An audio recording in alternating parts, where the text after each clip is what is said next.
and welcome to Not Just Numbers, Honest Conversations with a Financial Advisor and Lawyer. I am Madison and I'm here with Mike Gary. Mike is a financial advisor and a CFP practitioner and the founder and the CEO of Yardley Wealth Management. He is also an estate planning lawyer, and his law firm is Yardley Estate Planning. Today, we're diving into an article that takes a fascinating look at stock market pundits, the people who make bold predictions about where the market is headed. Some of these calls have made headlines, even shaken the markets, and a few have made these pundits rich and famous. But here's the real question: should everyday investors take these predictions seriously? And to help us unpack all of this, we have Mike Gary, our trusted financial advisor. Mike, thanks for joining me. Maddie, always glad to be here, and I'm glad you picked this. This is one of my favorite topics. Awesome. Excited to get started. So, Mike, this article opens up by joking that to be a stock market pundit, you don't really need deep financial knowledge, just confidence and the ability to keep moving after wrong predictions. Why do you think bold personalities, more than accuracy, often get attention in the financial world? So, Maddie, that's a good observation. And the reality is, bold predictions grab headlines. If someone says the market will be up 6% this year, nobody notices. But if someone says the market's going to crash tomorrow, that creates drama.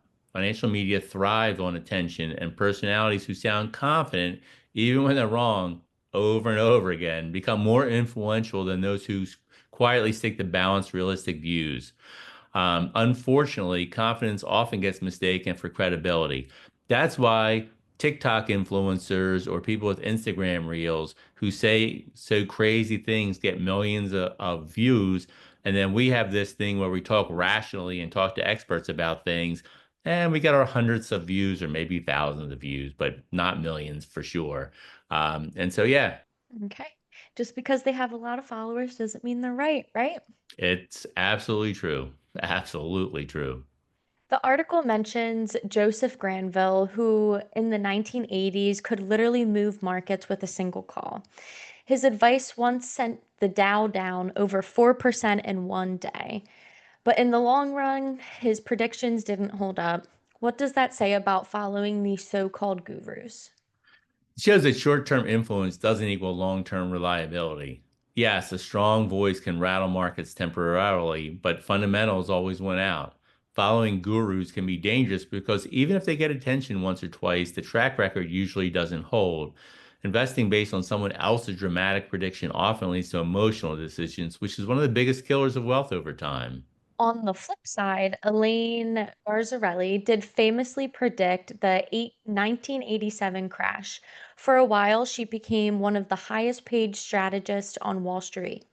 But later, her mutual fund underperformed. Why do you think it's so hard for someone to repeat a big successful call? That's the problem. Like markets are complex and unpredictable. The world is a very, very complicated place, and it keeps spinning. Something's always going on. So even if someone nails one big call, it could be more luck than skill. And once you're known for a huge prediction, people expect you to keep doing it. And that pressure can lead to overconfidence or chasing headlines. Statistically, it's incredibly rare to consistently time the market, and one correct call doesn't mean future calls will be accurate. I wrote a piece maybe 10 or 15 years ago where I went into like what happened after big calls, and like when people made one thing right, I think that they made like more mistakes in later calls. And I don't know if it's from overconfidence or maybe people were paying more attention to the call, but making it, you would think that predicting the market moves even one time would be like seen as a good thing, but I don't think it really worked out too great. So that's my take. The article also talks about Michael Burry, the guy from The Big Short.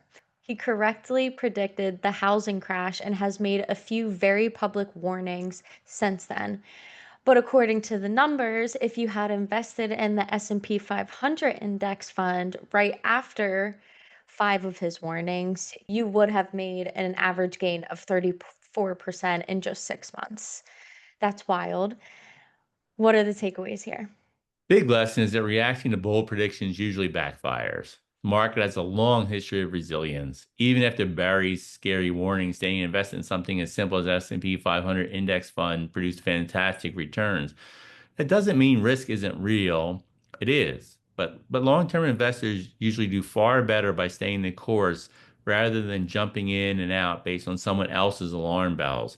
Now, I don't know why he was so spectacularly wrong, but he just was. And I think that's a good warning. That ties in perfectly with one of the closing points of the article. Making sudden, extreme moves in your portfolio usually leads to regret. In fact, there was a study showing that pundits who made one amazing call are actually less likely to be right again in the future. Why do you think that is? I think it comes down to human behavior, as so many things seem to, right? After a big win, people get overconfident. They start believing they've cracked the code. My old boss, I think, was always looking for like the holy grail of investing, but markets don't work that way. There's too much randomness. It's too complicated, too much stuff going on. So those pundits who double down on extreme predictions and the odds of being consistently right actually get worse. It's almost like the broken clock analogy. Even if you're right once, it doesn't mean you're a good forecaster. Broken clock is right twice a day. So, to wrap this up, if investors shouldn't rely on the market pundits and their bold predictions, what should they focus on when building their financial plan? The most important things are to control what you can actually control. That means focusing on long-term goals, diversifying your investments, and staying disciplined through the ups and downs. Financial planning should be based on your personal situation, not the latest headline. And history shows that time in the market, not timing the market, is what builds wealth. Love it. So the next time we see a dramatic headline like sell everything or this will be worse than 2008, maybe the best move is to do nothing drastic and to stick to the plan. Exactly. That's how you win in the long run. For more information on Yardley Wealth Management or Yardley Estate Planning, you can visit our websites at yardleywealth.net and yardleyestate.net.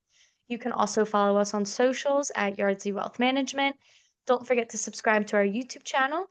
This podcast has been produced by Madison Demora and Mike Gary with technical and artistic help from Poe Productions.